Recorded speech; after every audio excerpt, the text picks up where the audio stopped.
that was the story that that I first heard on syndication, is find a good deal and you will find the money. And that's just not true. Welcome to The Path to Wealth, the show about well-being, fulfillment, and financial freedom. And I'm your host, Hennche. Hello everyone, welcome back to The Path to Wealth. I'm your host, Hennche. Today we have a special treat. We're going to be joined by the host of The Student of Money and the managing principal at JB Capital Management. Jeff's going to share his insights about financial freedom and wealth creation. We also talk about professional development and how it affects your financial health. So let's get right into it. Welcome, Jeff Niemeier.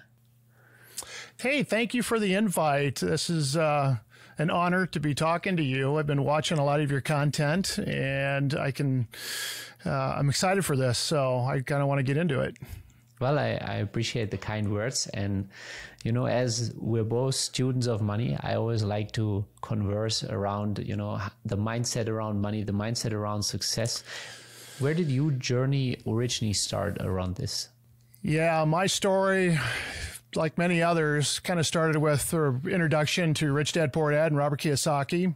So I think I talk about this quite a bit, where people pick their occupation way back in high school, when you sit down and you have your conversation with their guidance counselor, and they kind of want to know, what's your plans? Are we going to go to college? What do you want to do? And I picked engineering for my major because engineering is typically the top 5 or 6 in salaries for, you know, so I was like, okay, I'm kind of a nerdy computer guy. I like to program, and I think I want to go into engineering. And it just so happens it's one of those top occupations, right?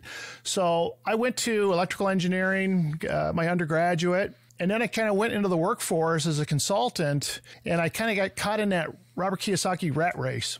I got caught in that rat race, and I had to figure out, like, I wasn't going to get promoted. I wasn't going to become management. I was on that corporate ladder. And what do they say about the corporate ladder? There's always another butt when you're on the ladder that you're looking at on your way going up. And I figured out that the only way that I was ever going to become a president of a company is to essentially start my own company. And so a friend of mine introduced me to Robert Kiyosaki and Rich Dad Poor Dad. And of course, immediately it impacted me.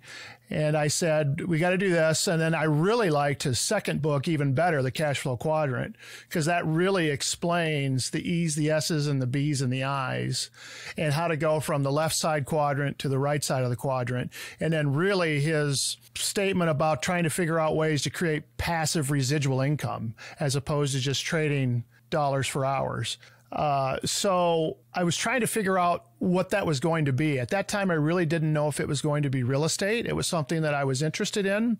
I had a cousin that was very large in the area for real estate, and he was quite successful. But me being an engineer and a technology guy, I actually started an ISP back in 2002 before broadband was readily available.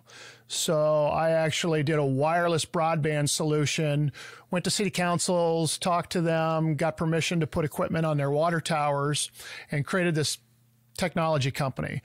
But like all technology and all business startups, the best way that you can really get money for your startup is to, they're not going to loan you. The bank's not going to loan you money for that business. So their number one thing is, well, do you get any equity in your house? Let's refinance your house, right? That's their typical story. So I did that and pulled out about $50,000 of equity out of my house and put it into my business. And that's one of those things that I tell people today not to do, even though it's low-hanging fruit, and that's what the bank recommended, right? The bank's like, well, I can't loan you money for your startup, but you've got equity in your house. Why don't you just pull that all out and refinance with us? And so I tell people today, don't do that. Learn how to use OPM, other people's money. There's better ways to do it, because it literally put me decades behind in paying off my house. So engineering, did a business, and I knew it was a 3 to 5 year window. Ultimately, I ended up selling that business to a venture capital company venture capital firm, and it got rolled up into a bigger entity. And I started a second business shortly after that. And at about that time, I started to look at, I need to start buying some real estate. I really need to start creating some wealth. Because the other thing I had done is I started to roll over like my 401ks and my retirement monies, because that was another source of money. So I'd pretty much drained a lot of my retirement money in starting my own business as well. So here I am, pretty much like 32, 35, really didn't have, kind of spent all my money on my startup business, and really had to kind of start over again. And I made a pitch to my wife. I said, there's a 4-bedroom house that I want to buy. And I said, if anything, it should be able to pay for my kids' college, because I had a 5-year-old at the time that we really hadn't saved up any money for college. And I said, so that was kind of my proposal to my wife, is we should buy this rental property, because when my son goes to college, we could sell it, refinance it, and that would help pay for his school. And the funny thing is my real estate has paid for my children's colleges, just not in the way that I probably ever imagined, So that kind of got me going down the real estate route. And matter of fact, I just had a city inspection at that house yesterday, and I was talking to my tenants, and I said, hey, they actually asked me, hey, would you ever consider selling me this house? And says, no, I don't sell. I buy. I'm continuing to acquire. And I let them know that you're still living in the very first house that I ever bought. And it still cash flows today. And, it's been definitely an asset in my column. What was their reaction? Well, they always give me that kind of disappointed look, like, oh, but I get it. I get that asked that a lot from my renters, that if would I ever consider selling? But I always tell people, why would I sell an asset that puts money into my pocket each and every month? Because if I sell it, that creates a taxable event. And real estate at its core is all about debt and taxes. And I do not want to pay taxes. So I try very hard. I work very hard not to pay taxes and to create a lot of debt, which is that whole Robert Kiyosaki philosophy on debt and taxes. It's all about the cash flow and building and buying assets. So it is what it is. I'm constantly buying. I'm constantly buying for my own portfolio as well as a portfolio for my investors in our real estate fund. It's fun. It's enjoyable. It's learning how to play that game very well, and learning how to manage money, and learning how to manage debt, and learning how to reduce your taxes. And I tell people all the time, it's not how much money you make, it's how much money you save and then reinvest. That's important. Yeah. So talking about debt at the same time, leverage in general is one of the key things that wipes out people. So what do you tell your students, your mentees? What's like the right kind of usage of debt because, we can compound anything over a certain period of time, but if we get wiped out at some point, then we have a problem.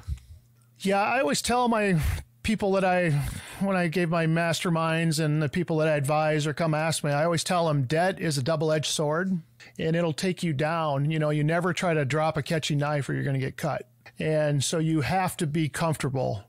And luckily, I've been in the game long enough that I've built up a lot of equity. So now it comes down to my loan to values, how much leverage do I want to use to start weathering storms. But the problem is when you're first starting out, you don't have money. You don't have money to invest into real estate. So you have to get creative with ways to acquire real estate. So I go back to that very first rental property from 2006. There's this thing called a capital stack, which is basically, how are you going to do this deal? How are you going? Is there going to be a first position mortgage, maybe a second position? Is it going to be how much equity? If it is equity, is it common equity or is it preferred equity? Is there combinations of both? Is it going to be seller financing?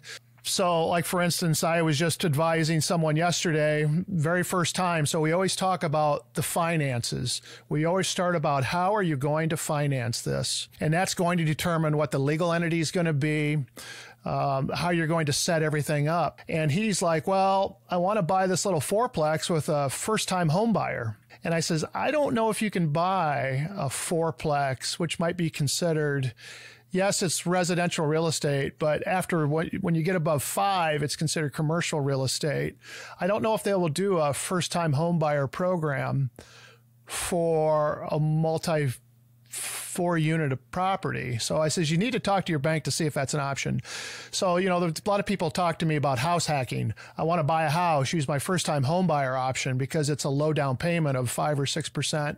And then I also say, well, if you're going to do that, remember, if you don't have 20% equity, you're going to have to pay something called PMI, primary mortgage insurance. Make sure you factor that in. So you have to figure out the finances first. So that first property I purchased, I actually bought it. It was just an empty lot with the plans from the developer in hand. So I bought it for $125,000. It wasn't even built yet. And at the time I was going heavy into student housing. And this was in May. I said the house has to be done by August 1st because I already have students that have signed a lease, given me a deposit, and I have to give them keys when they come to move into this house. So my biggest fear. What you told them, or that was actually the case? That's what I told the developers. I told the developer, I said, I will do this deal. I will sign on the line. And, you only have to put down like $1,000 typically, right, for a single family house for the escrow money, the earnest money. And I says, I can scrap together $1,000. And then I got some time to figure out how to pay for this because we're not going to close until the end of July 30th, July 31st. So I had like 2 months to figure out how I was actually going to afford this house. But so I went to the bank with the purchase agreement in one hand and a signed lease with 4 students that were moving in. And I already had their deposit collected. So that's what I call a good deal because that's what a bank wants to see. If they're going to finance something, they want to know that it's already rented and you have cash flow coming in. And then one of the parents, it was a four students living in there. One of the parents comes to me and says, hey, do you mind if I pay my son's rent for the entire year all up front? And I says, hey, my canned answer for that is always, you could certainly do that because you'll never get a late fee. That'd be awesome. So their rent was $325 a student per month. I think it was $1,300 so I bought the house for $125,000. Rent was $1,300. So that immediately makes my first rule, which is the 1% rule, right? Your monthly rent should always be 1% of what the value is. So that check that box. And then the next part is I had their security deposit and I had about, I think, $3,900 from this one person. And I could still make the mortgage payment with the other 3 paying the rent. So I already had like $4,000 of cash up front just from them giving that to me. Now, technically, you're not supposed to use their security deposit, right? You're supposed to put that in a separate account and you hold that. But, this is my first house. So, of course, I used it as part of the down payment. And then the bank said, this was in 2006, you probably can't do this anymore. They gave me a 80% first position loan. And then they said that we're going to give you a 10% second position loan. So that's 90% down. I think I needed to come up with like another $10,000. Well, I already had like $4,000 or $5,000. So I was about $5,000 short on making this first deal. I think I did some of the work myself with the developer. And then I think I put like $2,500 to $3,000 on a credit card. And that's the capital stack on my very first deal, a house that I still own today. And, I'm in the Midwest. I'm in Iowa. So I'm not East Coast, West Coast. I'm in that flyover territory. So our prices are pretty stable. We don't get these roller coaster highs and lows with the market. So that property, $125,000. I think today, last time I had it appraised was 2 years ago. It was about $160,000, although the city assessor keeps wanting to get up to the 180s. And rents now, I actually went away from students and put families in there. So the rents came down, but then they're back up to about $1,500, $1,600. So again, I've tried to stay around. If it appraises for $155,000, I want my rent to be about $1,500. The difference is I've got a ton of equity built up into that property now, and it kicks off cash flow every single month. And now it's one house of a portfolio of houses on that street, because pretty much bought up over half of the houses just on that cul-de-sac. So over the years, matter of fact, last December, I just bought one of the corner houses on there. I've been trying to get that house for the last 6 years, and I had it under contract a long time ago, but I wasn't able to execute it and get it done. And it came up for sale again, and I had it locked up and financed in about 24 hours. And my whole goal is to try to buy up every house on that street. So, again, I teach there's a time to be diversified, and then there's a time to be laser focused, and you make your money when you become laser focused. Diversification is for safety. And so your financial planner, your wealth guy is going to talk to you about diversifying your retirement. Well, you want to be, I laser focus my business because that's where I create all the wealth and all the money. And then if I want to diversify that, I go from student housing to workforce housing to storage units, maybe something else. That's how I diversify. So it's a long story, but that first house, it's important to figure out when you have no money, because your original question was leverage and debt, and how do you control that? Back in 2006, it was the only way for me to basically do 100% financing, because it was the only way to get into that house. And it's risky, and I don't advise it today, but when you have no money, you have to get creative on how to do these first deals. At the same time, you did something that most people in that period weren't able to do, which is survive. You didn't get snapped. Yeah. I mean, there's horror stories after that of things that have happened, but I survived them. So I always tell people, as long as you can survive the problems that come up, you'll be okay. Don't bite off so much that if it goes bad, it takes you down and it takes you under. I mean, it hasn't all been sunshine and roses. And, there's been a lot of struggles, but I've been doing this now. I've been an entrepreneur, self-employed for over 20 years, and I've been a real estate investor for over 15. And I still think if I was to lose everything tomorrow, I would be back with the knowledge and the experience that I have. I would be able to get it back.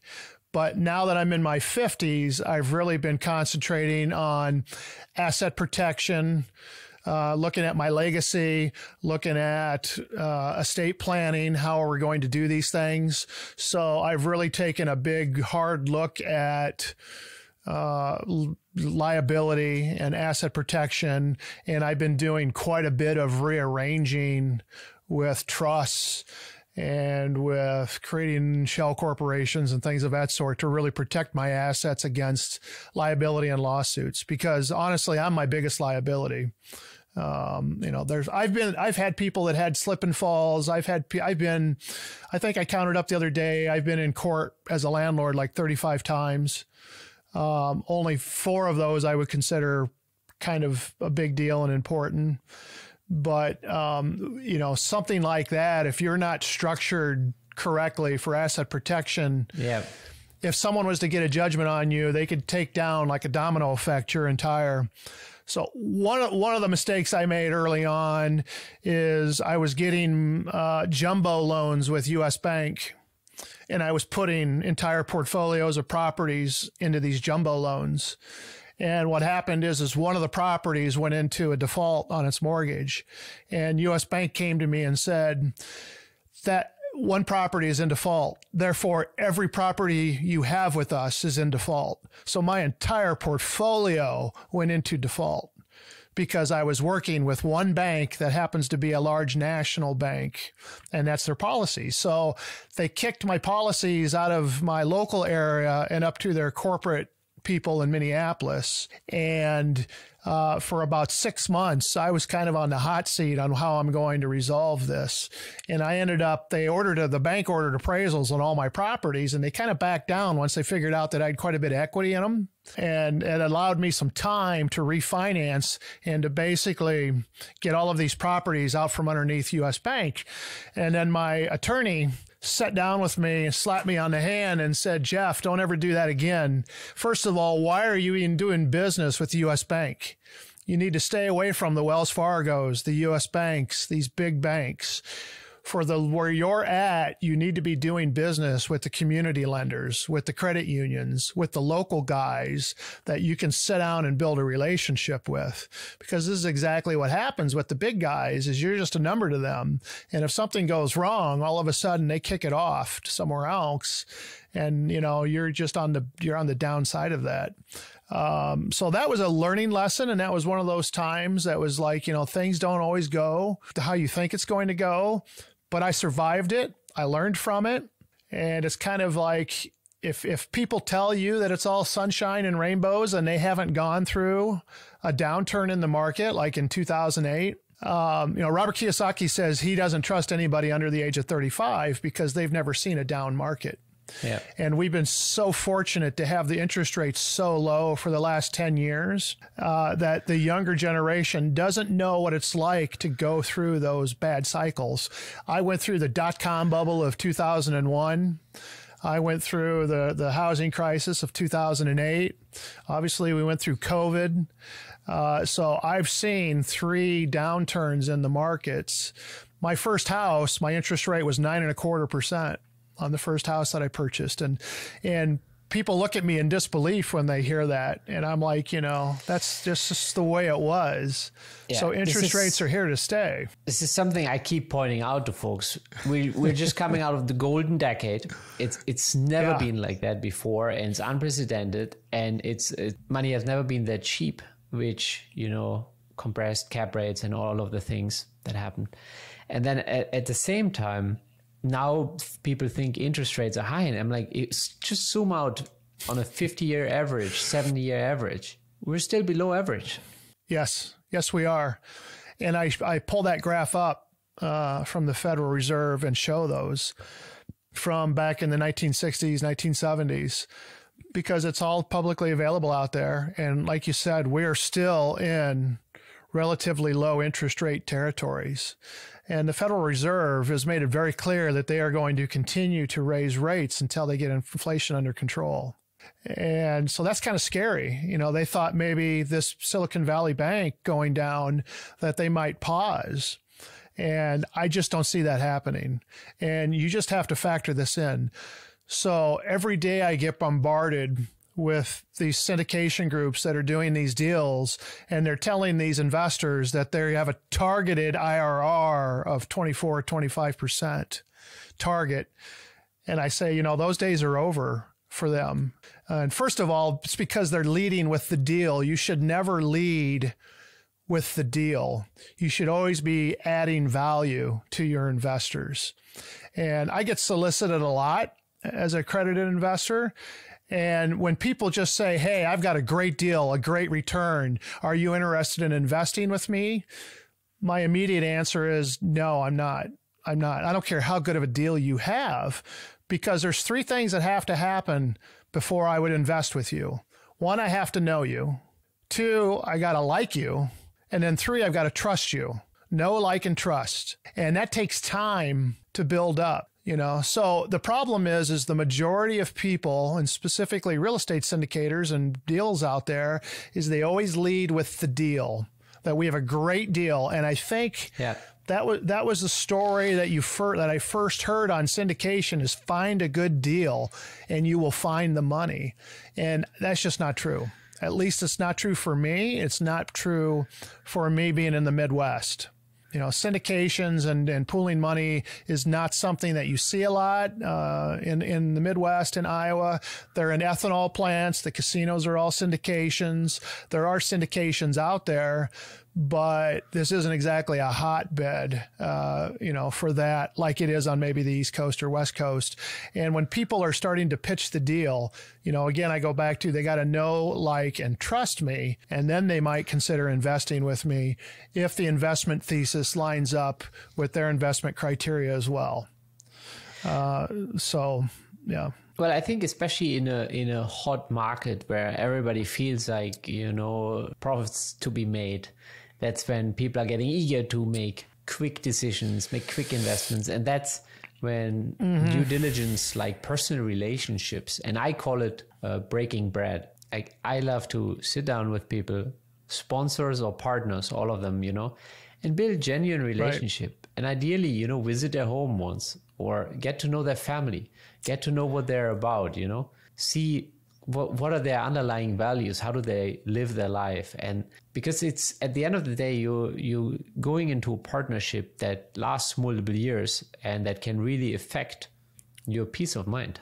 Exactly. Especially with my investment thesis, I don't like to sell. So most syndicators and most funds will say we're going to be in this for 5 years, 7 years, maybe as long as 10 years, but they're going to exit it out. And then because they want to perform that waterfall and get paid, typically. So I am a buy and hold guy. I do not like to create a taxable event. And then why sell a performing property? I want to keep it forever and ever and ever. So my fund I call a legacy fund because we don't ever plan on selling and we don't ever plan on exiting. And my whole philosophy is to get that investor's cash back to them as quickly as possible, but do it in a refinance, which is 100% tax-free because it's simply debt, and debt is not taxable. Right? Yeah. So if it's a value add or if it's new construction, whatever it is that I'm doing to force inject that equity, or even just performing the property well, looking for train wrecks and bad management, taking over a property, turning it around, or just making it perform better. And through appreciation, through cost segregation and depreciation, through amortization of the loan, all of those things, and then having positive cash flow and making that perform well, creating events where we can refinance and what I call the velocity of their money, giving their money back to them tax-free so that they can reinvest that into another deal. But they're not exiting, they're not selling, they're staying in as owners. And so I talk more about cash on cash return instead of IRRs, because IRRs is what syndicators talk about because they like to flash those high IRRs because that's how they get paid in the waterfall, right? In the fund world and the hedge funds and venture capital and private equity, it's that 80-20 model. In real estate syndications, I see a lot of 70-30 splits. But then they also have disposition fees, they have acquisition fees, they have property management fees, they have asset management fees. It's all fee. And then at the end, then we're going to do a 70-30 split after we sell the property, which to the investor, I think, is a disservice because it then becomes a taxable event for them that they have to then pay taxes. So they get their money cut off.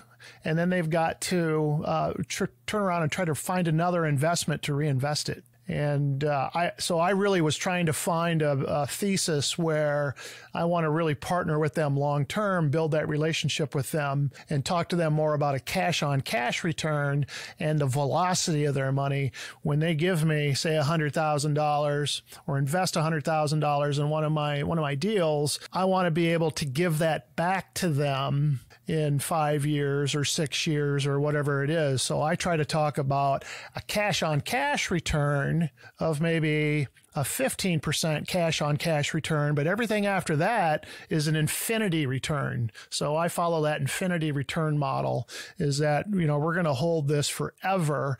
And then if they do need to exit out, if they have a life event, if they have something that they want to, then I will talk to them about maybe I'll buy their position out, or I'll find an investor to take their position. And that's one of the reasons I'm really looking heavily into the tokenization. And that's a whole nother topic that we could talk about, but the tokenization of real estate and the fractional tokenization. So I'm really looking forward to the day when we have secondary markets where we're going to be able to take these private placements to a secondary market so that the limited partnerships will have some liquidity and be able to exit out of these without us having to actually sell the property as the sponsor of the deal. Well, they already exist. I looked at some of them. Yeah. They're rather small in volume. Obviously, they're limited to accredited investors. So there's not a single one that stands out yet that has kind of gain the market momentum that you would say you actually have liquidity? So my friend Jarrett Lutz, who I interviewed on my podcast, who does this and has the software platform, he calls it, they're all stuck in silos. If you want to be on their exchange, you got to be on their silo, or you have to sell the property to them and then they tokenize it and sell it.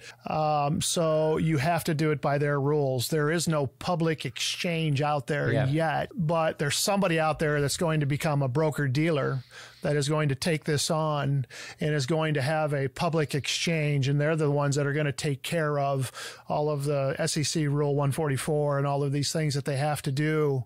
So that's really where I've been diving into the last 10 years, is not only in syndications, but the bigger idea of a blind pool fund. And then I went out and took my Series 65, took the test to become a licensed investment advisor, which you don't really need to do in real estate.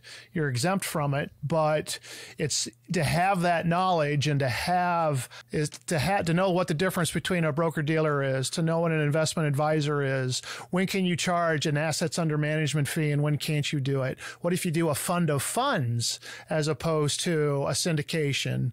You know, a fund of funds, now you need to have an investment advisor on staff, or take the exempt advisor. So in the state of Iowa, they have what's called an investment advisor exemption for a smaller private fund. And so I file with that. So you could actually go out to FINRA or the SEC and punch my name in, and I will come up on there as a investment advisor, so that people can, again, take a look at this and say, he's gone through the training, he's registered with FINRA. So, you know, to be able to build some of that trust and some of that relationships with. Yeah. What's the limit in the fund size to get that exemption? It really comes down to there are some limits. So typically you're going to want to be, if you get closer to $100 million, you might want to start. So again, if you're doing a syndication where you're just buying real estate with your fund, you don't have to worry about it. There is no exemptions. But when you do like a fund of funds, when I'm going to raise a blind pool fund and I'm going to invest in someone else's deal, then I have to worry about investment advisor rules and whether or not I need to. It also depends on the state. So I'm in Iowa. I can do that exempt status. And if the majority of my investors are here in Iowa, I can exempt. But if I start getting investors from California, from Florida, from New York, Illinois, right next door, Chicago, if I get more than 5, so there's rules that you got to follow to actually register in those states as well. But again, those are with fund of funds, real estate funds of funds. If you're just doing a real estate syndication, real estate by itself is not a security. But when you're doing a fund of funds, now you're buying a security, and now you have to follow investment advisors, and then you also have to do what the 3C1 or a 3C5 or a 3C7, which is the Investment Company Act exemptions. So, you know, real estate's in this sweet area where there's a lot of exemptions. So we talk commonly about the 506B, 506C. If you're familiar with Grant Cardone, he does the Reg A pluses. Yep. So the Reg A pluses is what's called a mini IPO or a pre-IPO, where you actually have to get you're working with the SEC ahead of time to get approval to do those. And the advantages of those is now you can take on some more non-accredited investors as opposed to the 506B. It's very heavy on the paperwork up front, and it's quite a process to get into the Reg A. Yeah, the Reg A pluses. No, I don't think anybody does a Reg A now. That's all the Reg A pluses, but it costs about $100,000 in legal fees. Takes about 6 to 9 months to get that done, because there's a lot of back and forth between whoever the securities attorney is that's doing the Regulation A and the SEC to get that approved. But, you know, the advantages there is you can do advertising to the public, and you can bring up to 500 non-accredited investors on that.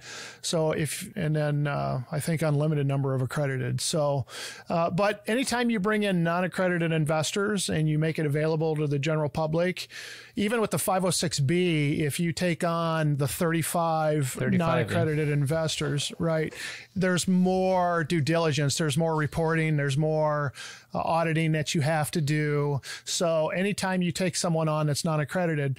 And see, back in 2011 is when I did my first syndication.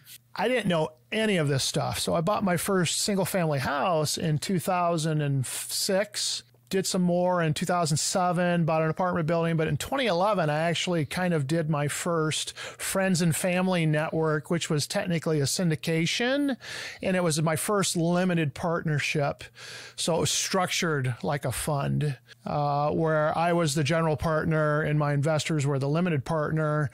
But it was mainly with all friends and family. And there was 5 of them, and I just raised like $120,000 to buy a 16-plex for $615,000. That's now valued at $1 million. And that's my first deal that I still own today. That was kind of the true syndication. That I also did my infinity model, where it took me 6 years to give that $120,000 back to my investors, but that penciled out at a 14.6% cash on cash return. And all of those investors are still owners in that property today. And it kicks off cash flow each and every month. So when I said, this is what I want to do, and this is what I want to figure out. And after I started doing some syndications, I eventually figured out I wanted to get into the blind pool fund model. And struggled for a few years on trying to figure that out until I joined a mastermind. I actually had to join a mastermind called Fund Launch out of Salt Lake City, Utah. Really good group there that I highly recommend if someone looks at looking at starting their own venture capital or hedge fund or real estate fund, that really laid all the pieces out for me and helped me get through that. Just because, again, Iowa's not a hotbed. We don't have securities attorneys on every corner like New York City would have. Yeah, I was just about to say, New York, you can find one in every other building. Yeah. Yeah, right. I mean, I would go, when I talk about attorneys, they each have their specialties. I mean, I have my local real estate attorney that does the title opinion work and will create LLCs and things of that sort. But when you start talking about syndications where you got to put out PPMs and subscription agreements and you got to have the right entities, you really want somebody that does it day in and day out. And luckily, I found some attorneys that can do that for me, and that's all they specialize in. And then I've got an attorney that is just an asset protection attorney and trust attorney. And then I've got my local attorney. And then I've got, if I ever do any type of litigation, I have a whole other set of attorneys that I do that just do litigation because that's what they specialize in. So it just like anything else, I've got the CPAs, and then you got your cost segregation study guys that specialize in that. I have bookkeepers that do the accounting, but they're not the CPA. And then the attorneys are the same way. So it's that building that team mentality that Robert Kiyosaki talks about. Who is your team? And, I think I'm going to go out and buy that T-shirt. He's got A students work for C students. And, that was me. I was a C student in college. So I'm not the brightest guy. Yeah, I'm not the brightest guy in the room, but, I want to go out and hire some of the best talent. I recently interviewed a developer here in Cedar Rapids, Daryl High from High Property Management's been doing it for 35 years. And his response to me is find some really good people and then get out of their way. I was like, that's beautiful. That's perfect. It's 100%. I see that, and I've interviewed some very, very successful real estate entrepreneurs, and they follow a similar formula. They find great people that are smarter than them, and and they're like, okay, here, build your team, lead them to success. Here are the metrics, here are the incentives, and now go. Yes. And so when I go talk to someone, they say, what do you look for? And I say, I look for someone that is going to be a mentor and is going to not give me advice, and I'm going to ultimately make the decision, but they need to, I shouldn't have to ask them a lot of questions. I shouldn't have to, I did a conference call with an attorney on the phone when I first started getting into the blind pool fund, and it's a national name that advertises quite a bit. And I said, hey, I think I want to start a hedge fund and I want to buy some real estate. And all they told me is you don't want to do a hedge fund. And I'm like, okay, explain that to me. And they couldn't. They just said, well, you don't. You want to think about this. And I'm like, you got to give me more than that. You got to give me details. You got to actually give me some advice and maybe have a teachable event there to show me that they're competent and they know what they're talking about. And so I'm looking for a team of advisors, whether it be my CPA or, like I said, my attorney, my property manager, whoever it is. I'm looking for them to give me my inner circle advice so that I can make an educated decision. And so when I go out and talk to people, even the bankers, I go out and talk to my commercial lenders. I want them to know what I'm doing and where I'm at, and I want them to advise me. And like Robert Kiyosaki says, don't tell me I can't do that. Tell me how I can. What do I need to do? How I can do it. And that very simple change back to, mindset, to change your mindset and how can I do that? That's the empowering tool, and that's where that's built. So, that's what I do. That's why I call myself the student, because I'm constantly learning from all of these people. I haven't learned it all yet, and I make mistakes every single day. I'm trying to learn everything I can about new development, because that's my hot issue and my hot button this year is, after interviewing a few of these developers, they kind of talked me into, with these higher interest rates, I'm be able to get some more forced equity by building as opposed to trying to get a distressed property and doing a flip. So they kind of talked me into it. So now I'm trying to learn, and I'm meeting with a bunch of developers to find out who I'm going to partner with. What's this going to look like? Help me pencil some of this out. And so that's because I know very little about brand new development. If we're going to do a rehab, then sure, I can do a rehab and I can do some of these other things. But from a ground up, where you have a site plan, and I'm literally going out and talking to owners of people that just have cornfields and saying, I want to buy your property to develop it. I don't even know how to even figure out how to calculate what do I pay them for this ag land? What can I afford to pay them? And then what I'm learning from the people that are mentoring me is what I really need to do is don't pay them up front, bring them on as partners, as limited partners, have them do a 721 exchange where they're bringing that property into your entity, and that's their equity, and to exit them out at that higher price after it's developed. And so I'm learning new tricks and new ways to do things. And I think from what I've gathered, and by no means I'm in a development expert, but it's finding ways of not having to give up your hard cash early.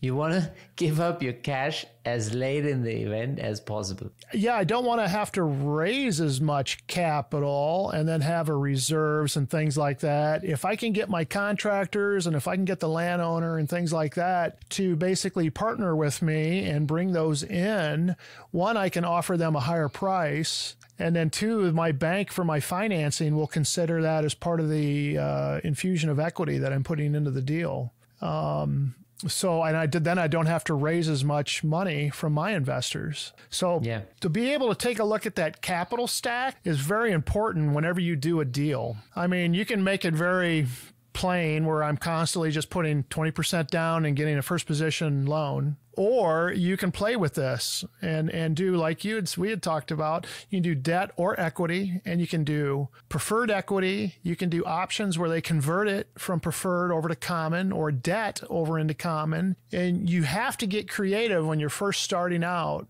And the problem is you have to learn how to be creative, or you have to have a mentor to help you through that process.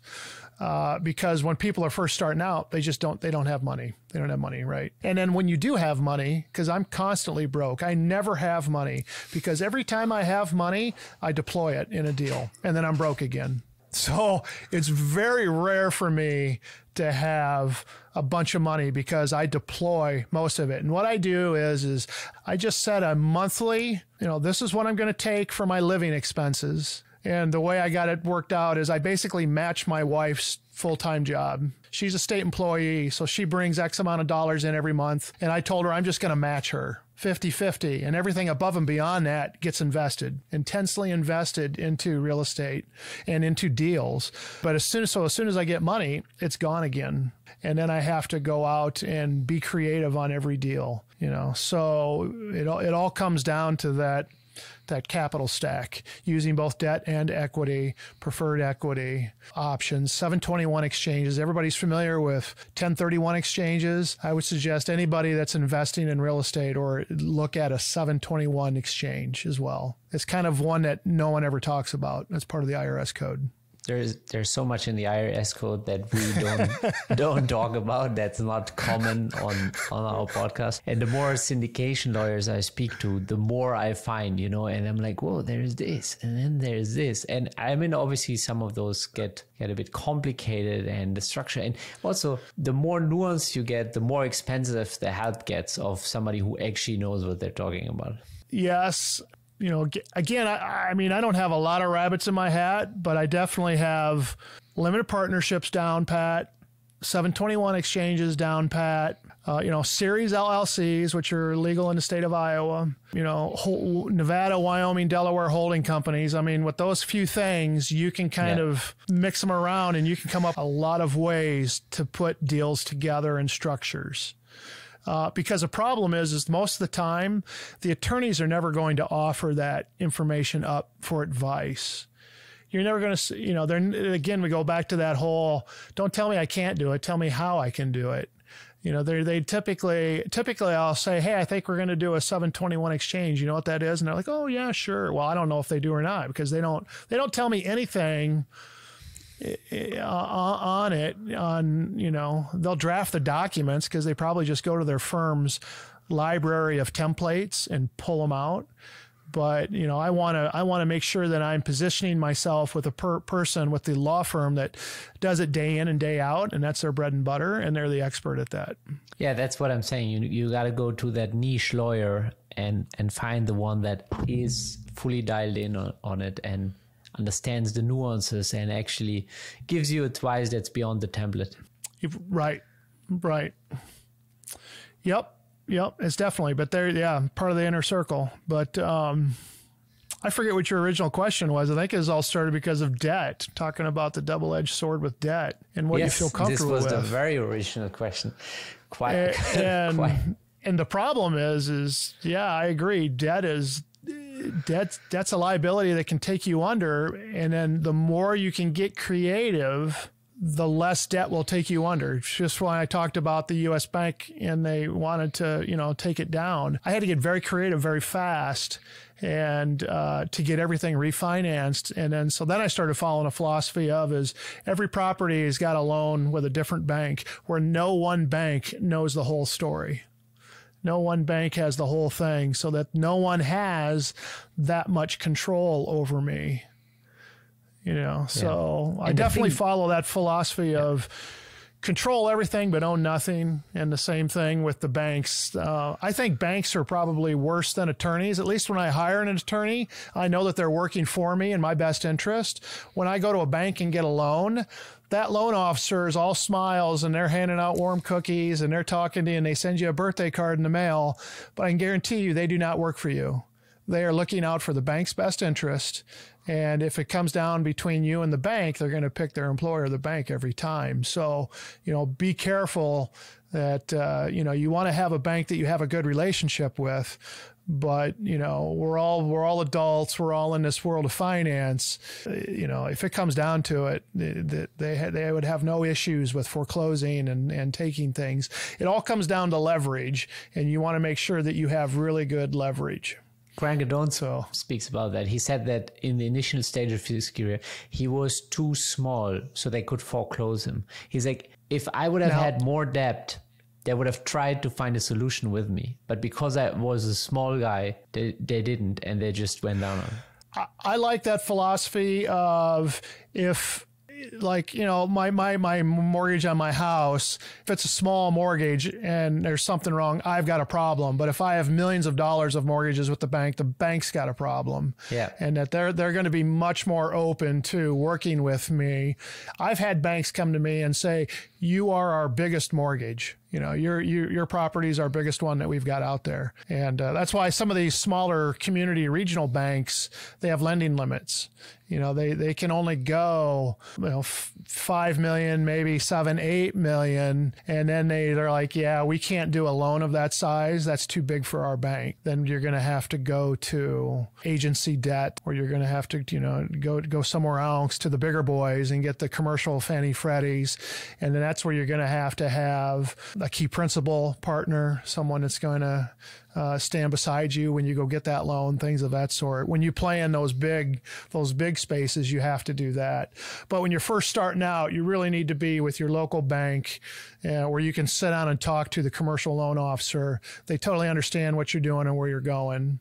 I've had banks tell me time and time again, you're buying too much too fast. And you're getting, which I didn't quite understand for a while until I started running into some problems of growing too fast. And I was like, no, this is a great thing. I'm buying a lot of real estate. That should be a good problem. Why is this a bad thing? I said, hopefully I've been doing it long enough that I'm over that hump. So. Well, now you've been doing it long enough that you're teaching people. Jeff, this has been so interesting. Where can people that want to learn from you, connect with you, find you? You bet. So the main place that you can find me at is my website at studentofmoney.org. And my email is jeff@studentofmoney.org. So it all starts with the training, and it all starts with the mentorship. So I do not talk about my deals and my funds and my syndication. So I don't direct people to that. I direct people to places where I can add value and give information. So that's at my website of studentofmoney.org. Nice. And one of my favorite questions that I always put at the end of the conversation is, what do you consider a life well lived? Boy, that's a good question. What would I consider a life well lived? At the end of the day, I want to be a part or a touch of a lot of people's lives, I guess. I have a statement that I say, your wealth is directly proportional to the number of people that you serve. So my goal is to serve a lot of people. And if as a landlord, that might be through providing them housing, providing a lot of housing. But I also want to serve my community, serve my friend network. My goal is when I'm gone and everyone attends, if it's a funeral or if it's a celebration of life, I want that to be a full building. I want to know that I was important to a lot of people, and that to me that's if I positively affect a lot of people's lives, then that would be what I would consider a well-lived life. I like that. And someone once told me that the easiest way to be a billionaire is to serve a billion people. Exactly. Yeah. Yep. So just learn how to be a service to others. And then the more people you serve, it'll just translate into helping others. They will eventually, this whole thing, reciprocity. So if you help them, they will help you. So. Yeah, yep. I like that. Well, Jeff, thank you so much for adding value to so many people's life, for educating them, helping them getting started in their own journey. I really wanted to acknowledge you for that, because it is a great service. And there's people like you that started 2006 and then 2011 on the larger scale. And there's people like me who are a little bit younger in the journey and are also getting started, and we can turn to that kind of material learning lessons, and mentorship. Yeah, you bet. I've talked to a lot of people that just started out in 2018, 2019, even 2020, and they've grown their businesses phenomenal in 3 years. And it's amazing what you can do when you're focused and when you have that goal and you have that commitment. So, yeah. Great things can happen in a short amount of time. 100%, yeah. It's all in the focus. Yeah, well, thank you for having me on the show. I thought it was great. I might have talked a little bit, but, hopefully everybody out there got some value. 100%. Thank you so much for your time. All right, thank you. Bye-bye. Thank you for joining us at The Path to Wealth. We hope you enjoyed today's episode. Check out our upcoming guests and be sure to share it with all your friends and family that want to take their life to the next level of wealth.